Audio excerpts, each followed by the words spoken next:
Okay, so the next talk of this session by Robbie Krauthgamer would be talking about, surprise, surprise, sparsification. Alrighty, thank you very much. Thanks to Simon, it's a pleasure to be here, and thanks to the organizers for this wonderful workshop. I want to talk about this joint work with my student Yotam Kenneth, and by the way, this is a paper that appeared in at ICALP earlier this month, actually. And this is I want to talk about cut sparsification of submodular hypergraphs. So I'm going to explain it in a minute. So let's start with graphs. So we're talking about graphs in cuts. So but the way I want to write it, of course, it's difficult to follow up on Madhu's wonderful presentation, but I need to repeat this particular aspect just to set up the notation a bit differently. So if we have this cut in a graph G and the vertex set is S, that's the same. But now I want to look at this formula. So you cut how do you cut, or which edges? Okay, so what is the cut value? You sum up over all the edges, and you get a unit whenever the edge crosses the cut. Now, if you go to hypergraphs, it's the same thing.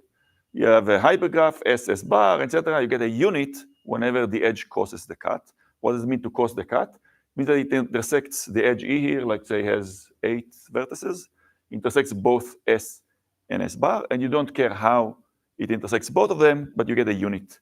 So and it's encoded over here, and maybe the edge weights have, the edges, hyperedges have weights, WE. So you multiply by the weight, but there's an indicator basically here happening. And this is what I want to generalize. Yeah. So hypergraphs, let's say 3 uniform hypergraphs, to look at, partition into 3 sets and then count the number of edges with exactly 1 vertex. I mean, that's another way of.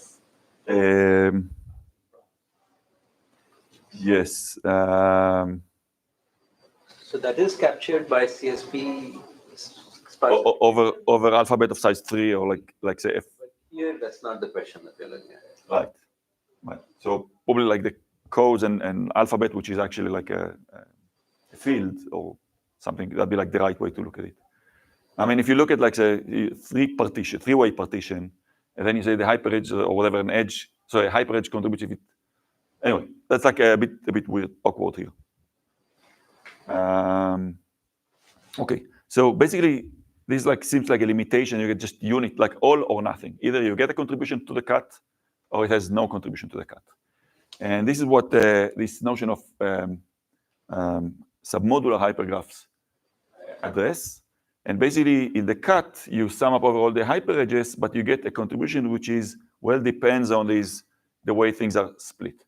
So basically, every hyperedge is associated with a splitting function. So think of it as like part of the input. And maybe all the splitting functions are identical, or maybe they are not identical, or maybe they all come from the same family. So in general, let's think like each one is a different function. It's basically a function on all the subsets of the vertices of the hyperedge. So if the hyperedge is sort of like has no interaction with S, then maybe it's not relevant. But yeah, it depends on how the S and S bar really split these 8 vertices. Does not depend on how these S and S bar affect other than these 8 vertices. How does it operate outside of these 8 vertices? So we have this function GE for every hyperedge E. And so basically you apply it on S intersect E, right? Only what happens inside these 8 vertices. Okay, so whenever you see like S intersect E, that's really the meaning. Basically it's S, but restricted to the hyperedge. So what kind of functions do we want to take?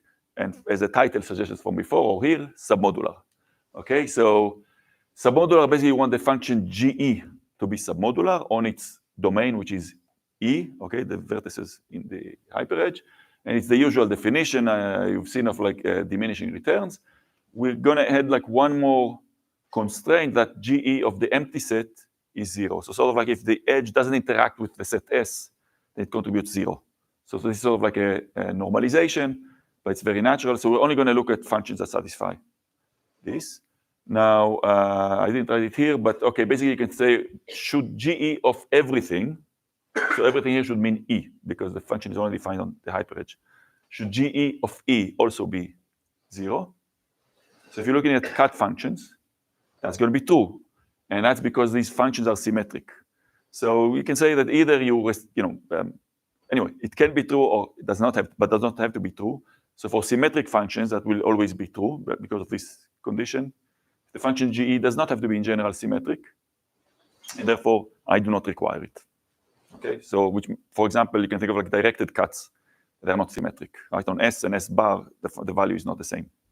In the hypergraph or graph, and therefore also in this model, which is even more general than okay. So these are like special cases so we're going to show that we're going to see that this is more general than graph cuts and hypergraph cuts and even other things, like including directed graph cuts.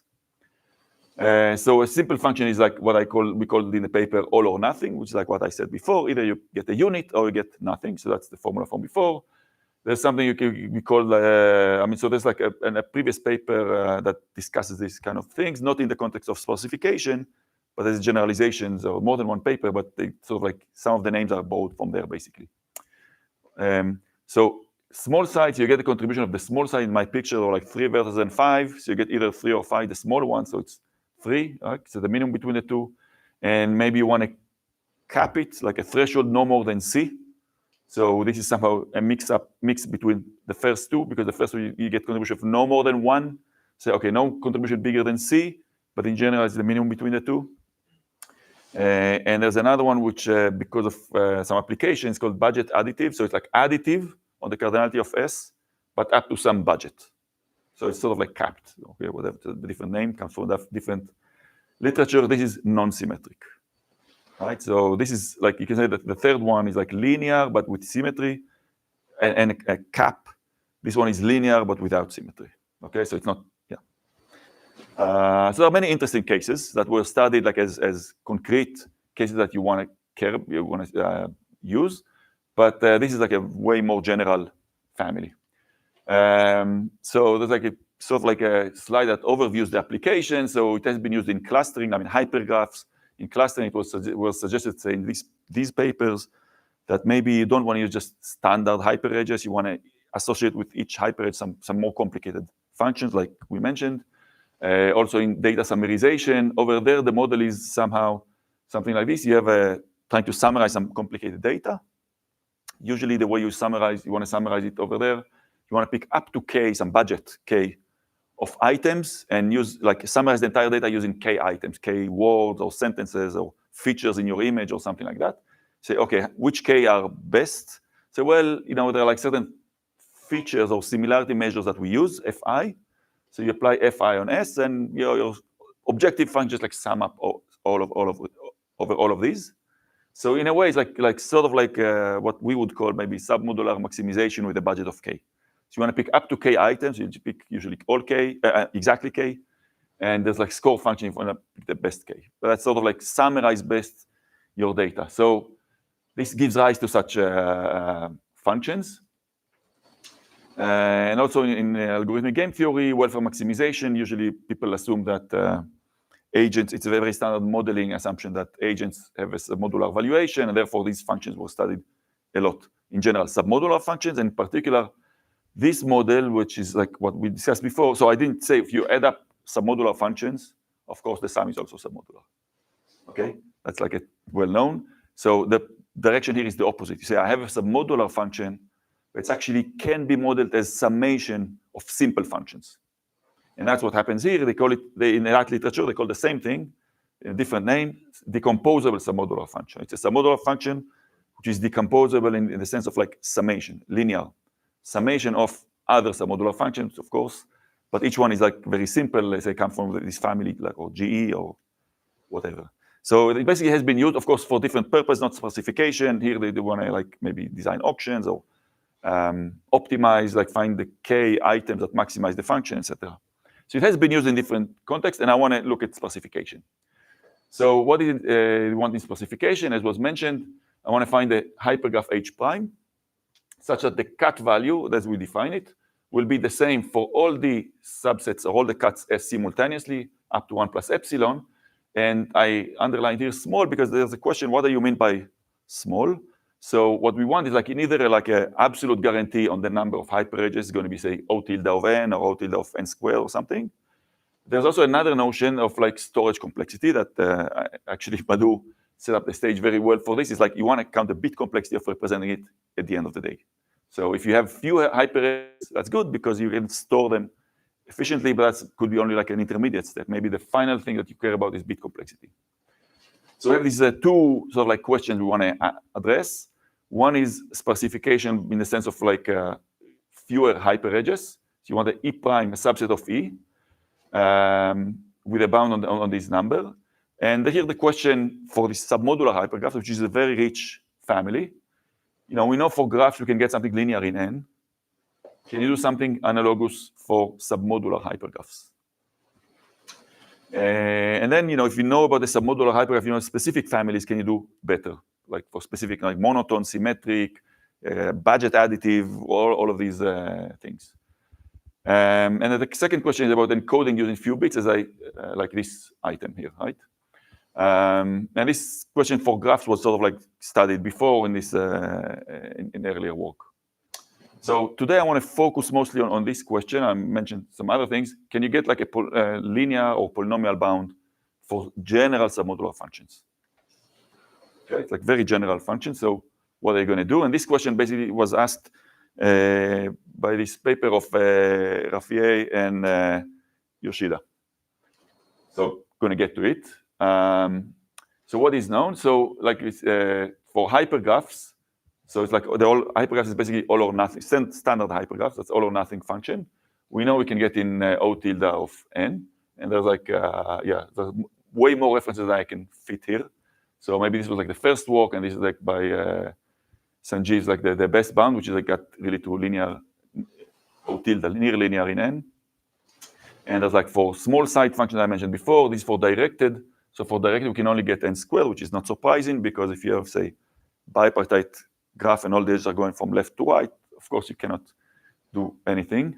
It's an easy observation. And then for general families, this was the paper that I mentioned before of Yoshida. So they proved a bound, which is N squared. I'm going to ignore the dependence on epsilon. Of course, it's important at the end of the day, but we focus mostly on N. So it's quadratic in N times a term BH. And BH is something that depends on the submodular function. Something about the polytope that represents the submodular function. And sometimes it's small, but sometimes it can be exponential in the size of the hyperedge, which itself can be linear in N. So overall, it can be exponential in N. So this sort of like sensitive or depends on the submodular function. And then there was like sort of like in parallel, we were working on this. There was a result that got linear size for all symmetric functions. But I think when we started working on it, we also had in our mind to get something for symmetric but still submodular. Seemed very challenging. And then we have, so these are our results. So we managed to get N cubed size for all submodular functions. So that's going to be the main thing I want to present in the next few slides. You can get improvements for like monotone, and I told you for symmetric it was already improved. And for finite spread, we also have a result. So finite spread is like linear in H, but depends on this spread. And this spread term is basically like the max over the mean of every single submodular function. Okay, here you have to exclude the zeros. I didn't write it explicitly. You have to exclude the empty set because it gives you 0, etc. But it sort of like depends linearly on this max versus the mean. So it sort of like makes sense that if this is quantity is small, then maybe you just pay that factor. Good. So the main result I want to discuss is about getting a polynomial in N bound, which in particular, specifically it's N cubed. And to prove this theorem about submodular hypergraphs, we need to show two things: the approximation guarantee, which is 1 plus epsilon, and not written here, actually, not stated, and the sparsifier size, which is this bound. Yeah. For the max over the mean, is it the mean of a non? For the max over the mean, is it the mean of a non-empty subset? Yeah, non-empty. So like, I didn't write explicitly, so it has to be S non-empty. And if the function is symmetric, then also S different from everything.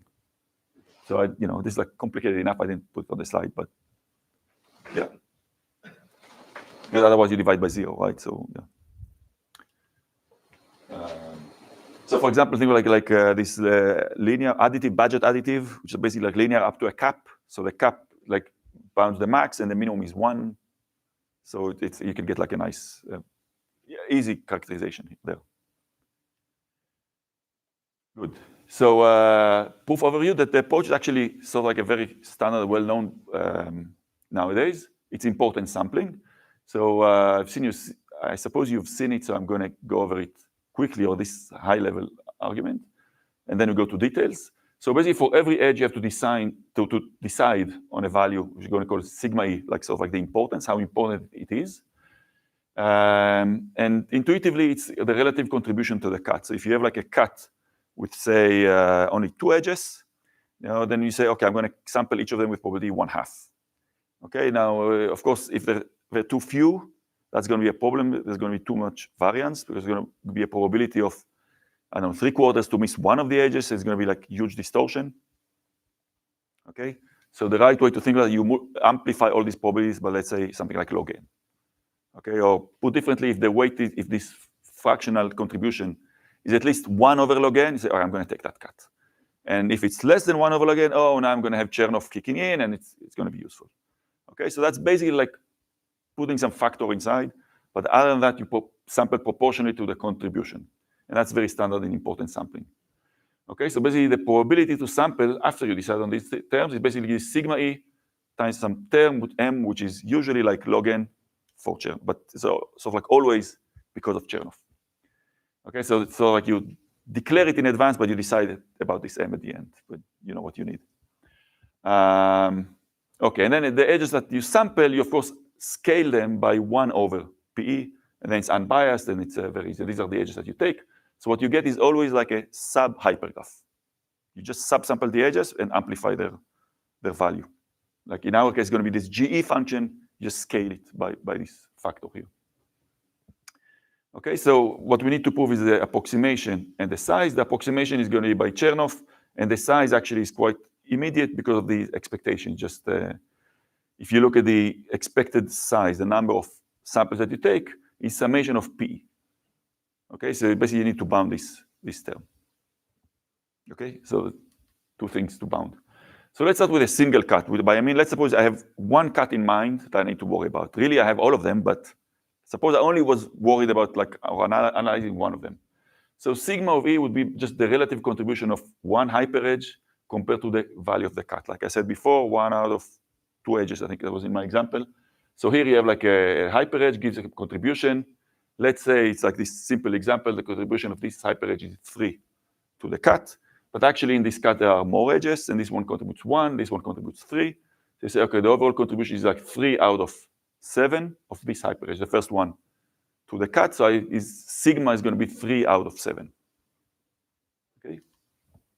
And then you apply Chernoff, and that's a very simple calculation by some of these standard arguments. And you see that what you get, the probability of deviation for this cut after the sampling and rescaling to deviate by more than 1 plus epsilon is actually going to be exponentially small in epsilon squared times m. Okay, that's a very simple calculation, and that's why we need to choose here m to be just epsilon minus 2. You don't even need the log n that I mentioned before, just for this thing. And what is the sparsifier size?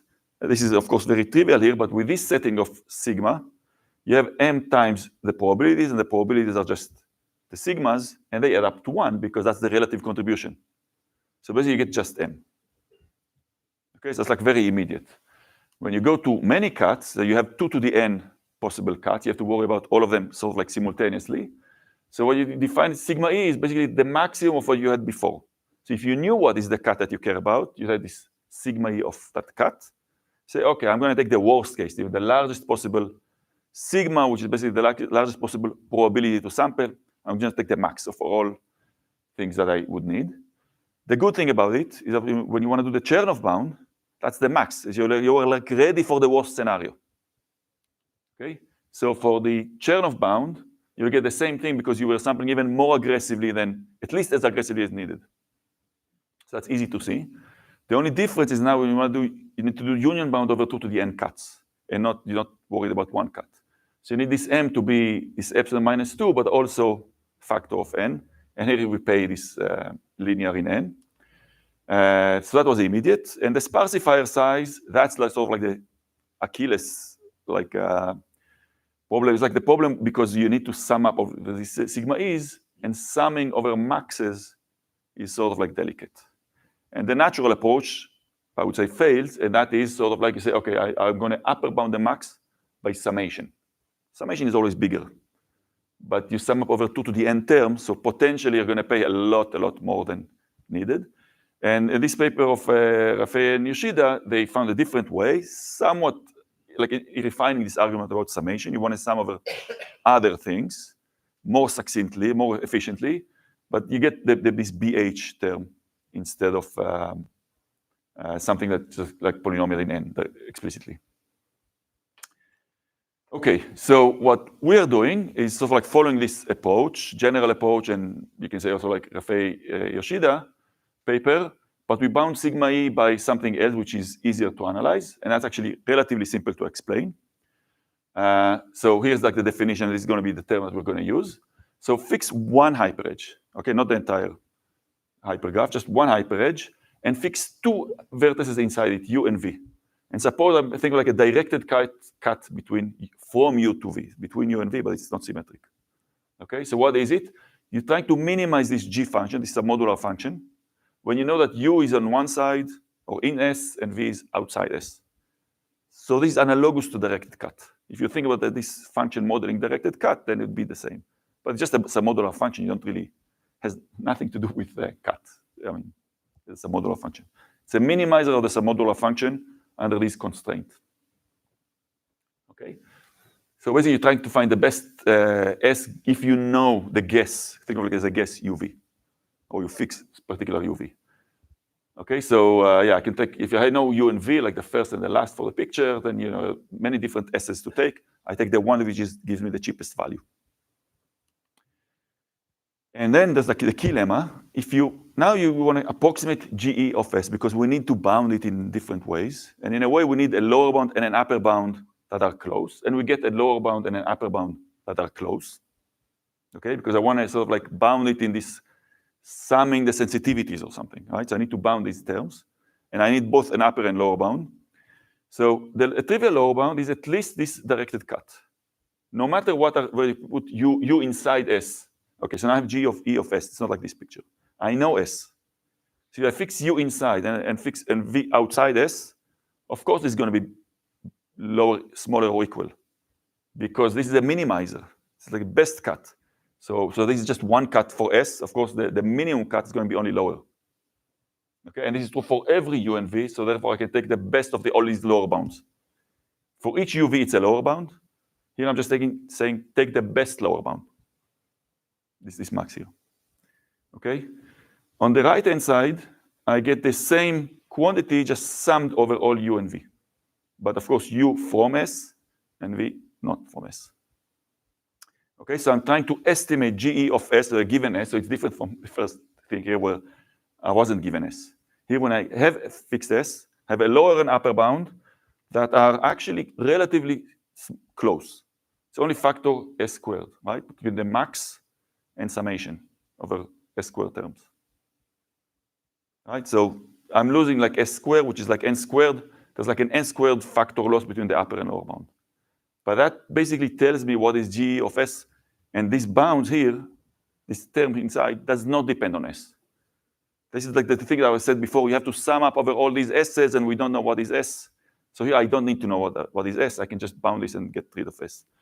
And this is very useful in the computation. So now we're going to take this approximate importance to be this directed min cut, so the value that we defined before. But I don't know what is the correct UV, so I'm just going to take all of them, like sum up. So again, it's always like before, it's always okay to take the sigma E, or now I call it rho E, instead of sigma, but summation over all pairs. Okay, so just taking bigger probability to sample. Okay, so it's always better in that sense. Maybe I'll pay factor of N squared. Okay, our goal is to get poly N. And this is like the relative importance now, but I measure it using this GE. And basically, you want to now bound this sigma E, which is like what we had before. And this is just a recollection of the lemma. Okay, GE of S is a bound from above and from below. Now here, I should thank Yotam for the slides, the student Yotam Kenneth. but I somehow messed up something he highlighted with color, where we use this thing with green, and we use this inequality with red. Okay, so let's see if I manage to recall it. So we're trying to upper bound this. The first step, use the green. So this is the green inequality. Okay, this is just the same. Okay, and then the next step, it's a bit more complicated. Anyway, it's just simple. You pull out the summation to the left here, and then once you have here this thing, you actually use the other inequality, which is in red, just like sort of like here. Anyway, so like we use both of them. Okay, but basically you are able to bound the sigma e by rho e, which is the term I wrote here. And the advantage is that if you want to say, okay, what is the total, the summation of the sigma e over all edges, even if you take the max. So this is, okay, this is depends on S, but this term does not depend on S. So that the true sampling probability is going to be the max of this over all S, because I want to be prepared for every possible S. Say, okay, you can just upper bound it or just sample according to this one. It's even, only going to be better. And this term is easy to calculate the total. Okay, these are basically basics of importance sampling, basic steps in importance sampling. So this bounds the expected size of the number of hyperedges or number of hyperedges to be m times n squared, because the n squared comes from this all v by v pairs. And you need this extra term of m for the Chernoff, and you get n cubed. Okay, by the arguments I told you, that's basically the key difference from standard applications of importance sampling, this like slide. Okay, there's an intuition why the lemma is true. Okay, this lemma, this inequality with green and stuff. The intuition is sort of like say, oh, well, it's like what you know from max flow min cut. Okay, and actually, if you look at the proof, it's not exactly like this. I mean, it's even simpler. Okay, the proof is very short, but the intuition why it's correct comes from max flow min cut. So you have like, let's say, what happens for max flow min cut? You have a cut S bar, and the claim says something like this. Again, the left inequality is trivial. It's just like a trivial lower bound. The question is about the right inequality on the right side. And here I want to say, okay, how many edges go from S in graphs? Okay, just graphs and cut, standard cuts. How many edges go from S to S bar? So it's at most, if you take the min cut between every vertex in S and every T on the right. Just sum all these min cuts. That's going to be like an overestimate. Okay, and that's sort of like easy to see by like you take one of, sort of like think of like a max flow from the left to the right as a super source and super sink, and then it's like it's an easy exercise. But the proof for submodular functions is actually looks different. That gives you the intuition why it should be true. Good. Okay, so for monotone case we can improve the bound, but I told you that it already was improved from before. But anyway, for our improvement is to size. Oops, I fixed it. To size n squared. I made a mistake here. But now there's a proof for linear size, so it's not that interesting. But our proof is basically the same, but we use a better way to bound this GE, and since the summation, like of n terms, only a factor of n comes in. So this is sort of like the same method. A few words about succinct representation. So there's a question whether you can represent it. Okay, so that's it about the number of hyperedges. That's what I wanted to say. About representing using few bits. Of course, there's a standard representation. So the goal is to represent all the cuts using a few bits. And the natural question is whether you can do something non-trivial here. Trivial means that you have a hypergraph sparsifier, you have few edges. Okay, so you saved on the number of bits. Is there something else in this domain? And for graphs, this was studied, and you cannot gain anything from like looking at other representations. This is like was answered. Okay, there was like a subsequent paper that improves. That's my paper was a subsequent paper that improved it by Nikhil and Alexandra Kola, Carlsen, and Luca Trevisan. I forgot to cite here. And what we show here in this paper, in this theorem, there is actually a very natural family, which is budget additive splitting that I mentioned before, where you can get a saving. Okay, and the saving is that, so if it's budget additive, but this threshold is linear in E, and E, the hyperedge is going to be linear in N, so everything's like linear in N here. For this family, actually encoding this using bits would require N squared bits, but we can actually get something with linear in N bits. Okay, I have to put a disclaimer, it's not arbitrary encoding. This is an encoding that agrees with or recovers or encodes exactly a subgraph sparsifier. Okay, it's not an arbitrary encoding. If you go through the natural approach of using these subgraph sparsifiers, then you'll need n² bits. And here we get a better encoding. And what is this better encoding? So the lower bound is sort of like using standard methods, like encoding n² like hard bits or something. The upper one, I think, is more interesting. Like this is more technical, and this is, in a way, more interesting. You just do it in 2 steps of 1 plus epsilon approximation. The first step, you take a hyperedge that has n vertices. I'm just going to break it into potentially many hyperedges of only log n vertices. Okay, how? Just sample. Take a random subsample, again, with like inflating, scaling things. You're going to get a lot of small hyperedges, and all of them together sort of like simulate one large hyperedge. And on each of these small hyperedges, I don't need a complicated function. I'm using the same budget additive function, just scaled. Okay. Now the problem, I have tons of hyperedges. Okay, but this is not difficult. I can sparsify the hyperedges. Okay, so I'm going to sparsify them no matter how many edges I have, even more than I had before. I can sparsify it down to O tilde n hyperedges. Once I have this submodular hypergraph, I can encode it like naively using straightforward encoding. Just write the vertices and so on. So that gives an interesting example that sort of like breaks out of the usual encoding, I think. Good. So to conclude, I think we've seen submodular hypergraphs. I think they're important and interesting. There's still some open questions. The natural one are, of course, the gap between n² and n³. For many other questions by now, we have tight bounds, which is very, I think, impressive as a community that we, when I thought about these questions, I don't know, 5 or more, what was the reference? 15, okay, close to a decade ago, I wasn't very optimistic. Or maybe, okay, the first year I was optimistic, but then, then I was much less optimistic. Yeah, I think these are interesting questions, and it's like actually giving us interesting objects to work with. And maybe the last question here is like about these families that perform better than these bounds. So we have like n and n², say undirected graphs and directed graphs, and now we have hypergraphs and more complicated. And I think they're going to have different uses, so we want to understand these different interesting families and their complexity. So thanks. Any questions? Yeah, so the sigma e, so it feels like the O of n³ upper bound is coming from like a tighter analysis of like the sum of these sigma e, like the.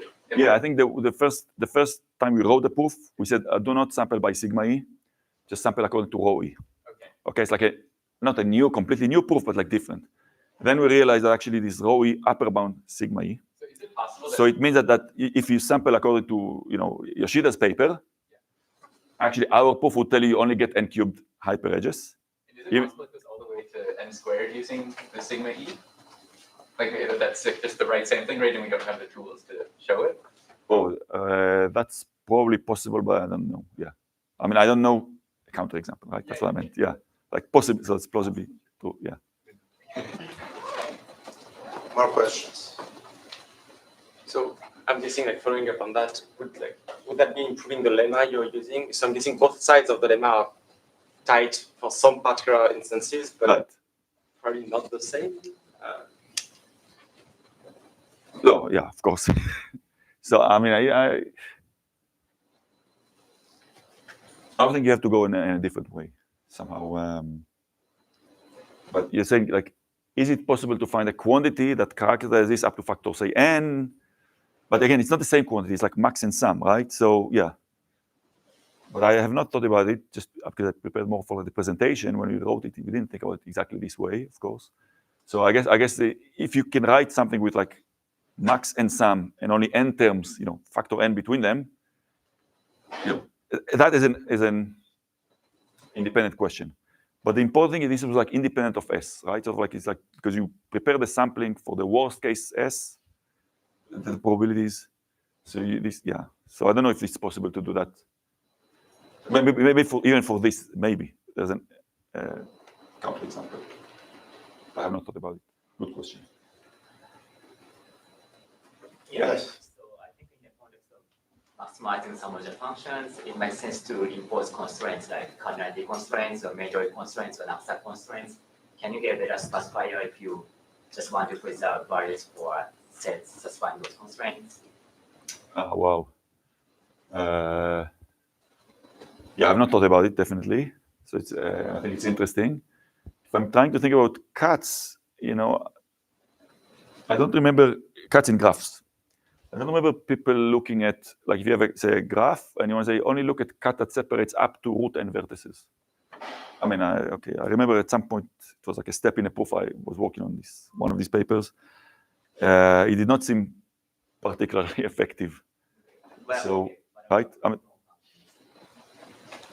yeah, so it has, so it sounds interesting. I'm a bit not optimistic because what I said before, that it helps. Like what really helps is like these things that Madhu discussed with from, you know, Benchur Karger or, you know, identify minimum cuts. This restriction, like on the size of S, for example, is simplest version of what you described. I'm not optimistic unless it has some interaction with the cut function.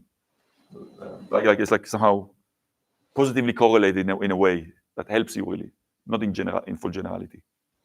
I suspect. Okay, that's. Is there anything known for computing the value of min cut for submodular, like submodular hypergraph? Yeah. The sum of this, so submodular hypergraph is overall just a submodular function. So submodular function minimization is solvable in polynomial time. There are interesting questions there. I'm not an expert. Probably Yoshida Yuichi knows more about it. But like people try to optimize the running time, and also try to optimize the number of oracle calls to the submodular function, because the submodular function could be potentially a complicated function. So there are two different bounds, and I think it's so in that sense it's not tight. Like optimize the number of calls to the submodular function that you need to get an optimization. And also there's like maybe two different versions, like ST min cut and global min cut, right? You might put a restriction like some vertices inside the S and some vertices outside. Any more questions? If not, then let's say copy again. Thank you. And in half an hour we'll have, so now we have a break, and in half